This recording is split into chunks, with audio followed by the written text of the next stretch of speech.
E aí, hoje a gente vai mergulhar num assunto que é uma verdadeira carta na manga do português: as locuções. Pode parecer um nome complicado, mas ao final dessa nossa conversa, a forma de construir frases vai ficar bem mais clara e a escrita vai ganhar uma precisão e uma riqueza que fazem toda a diferença.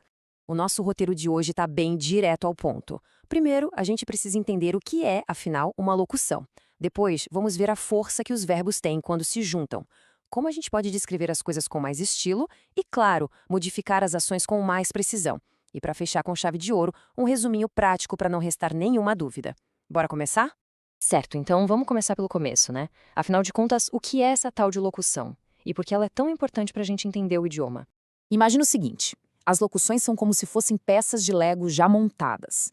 Em vez de pegar um tijolinho de cada vez, a gente já pega uma estrutura pronta que funciona como uma peça só, sabe? É basicamente um jeito que o nosso idioma encontrou para ficar mais sofisticado, mais expressivo. Aí vem aquela pergunta que não quer calar, né?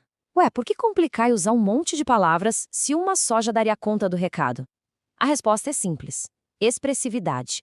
As locuções nos dão um poder de precisão, de nuance, de detalhe que às vezes uma palavrinha sozinha simplesmente não consegue entregar. Beleza, agora vamos entrar no primeiro tipo, que é onde a mágica da ação acontece. Vamos falar das locuções verbais. Pensa nelas como um trabalho em equipe dos verbos, todos juntos para expressar uma única ideia de ação. E a estrutura aqui é super tranquila. Basicamente, a gente tem um verbo auxiliar, que, como o próprio nome já diz, está ali para dar uma forcinha, e um verbo principal, que é quem carrega o sentido da ação. Esse verbo principal, ele sempre vai aparecer de um jeito específico, ou no infinitivo, ou no gerúndio, ou no particípio. Dá uma olhada nesses exemplos para ver como funciona na prática. Vou estudar.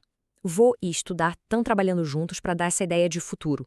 Em está chovendo, a ação está rolando agora, nesse exato momento. E em tinha feito, a ação já era, já acabou. Percebe? São duas palavras, mas a ideia verbal é uma só. Simples, né? E muito poderoso. Ok, seguindo em frente, vamos falar agora de estilo, de descrição. As locuções adjetivas, elas são como os pincéis de um pintor. São elas que dão cor, que dão detalhe para os substantivos e deixam qualquer texto muito mais elegante. A fórmula mais comum é moleza de reconhecer. Geralmente é uma preposição, quase sempre o de, mas um substantivo. E a menção desse combo é bem simples.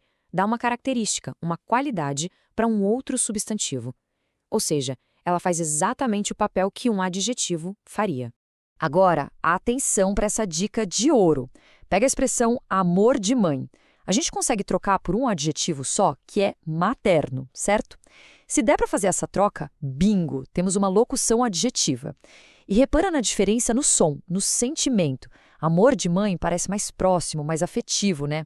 Olha só outro exemplo super claro. Energia do sol é a mesmíssima coisa que energia solar. Saber escolher entre a locução e o adjetivo equivalente dá um controle incrível sobre o tom do texto. Solar, por exemplo, pode ter uma pegada mais técnica, mais formal. Dominar as duas opções é ter mais ferramentas na mão. E para a gente fechar essa parte, a atitude de criança vira atitude infantil. É exatamente o mesmo princípio. Essas expressões dão um tempero diferente para a frase, mostrando como o nosso português é flexível e cheio de opções. Beleza, vamos para o nosso terceiro tipo, as locuções adverbiais. Se as adjetivas dão cor aos nomes, as adverbiais dão o quê? Elas dão um contexto para as ações. Elas explicam as circunstâncias, o cenário onde tudo acontece. Elas são as respostas para aquelas perguntinhas básicas. Onde? À direita. Em casa. Quando? À tarde. Em breve. Como? À pressa. Em silêncio. São elas que colocam a ação no tempo e no espaço e explicam o modo como ela aconteceu. Vamos ver isso numa frase para ficar bem claro. Ele saiu à noite. A expressão à noite está ligadinha no verbo saiu. Ela está explicando quando ele saiu. Essa é a função de uma locução adverbial, adicionar uma circunstância à ação do verbo. Certo, a gente já viu os três tipos um por um. Agora o desafio é colocar tudo lado a lado, para a diferença entre eles ficar cristalina, sem chance de confusão. E, gente, esse quadro aqui é um mapa do tesouro, presta atenção. Locução verbal faz o papel de verbo. Locução adjetiva faz o papel de adjetivo, ou seja, caracteriza o nome. E a locução adverbial funciona como um advérbio indicando uma circunstância. Isso aqui resume tudo de forma perfeita. Então, a ideia central, o pulo do gato, é essa. Uma locução é sempre um grupinho de palavras que vale por uma só. Se esse grupo é formado por verbos, é uma locução verbal. Se ele equivale a um adjetivo, é adjetiva. E se tem o valor de um advérbio, é adverbial. Não tem erro, é simples assim. E para a gente fechar, fica aqui uma provocação. Agora que a teoria está clara e que os blocos de construção estão na nossa mente, o verdadeiro desafio começa.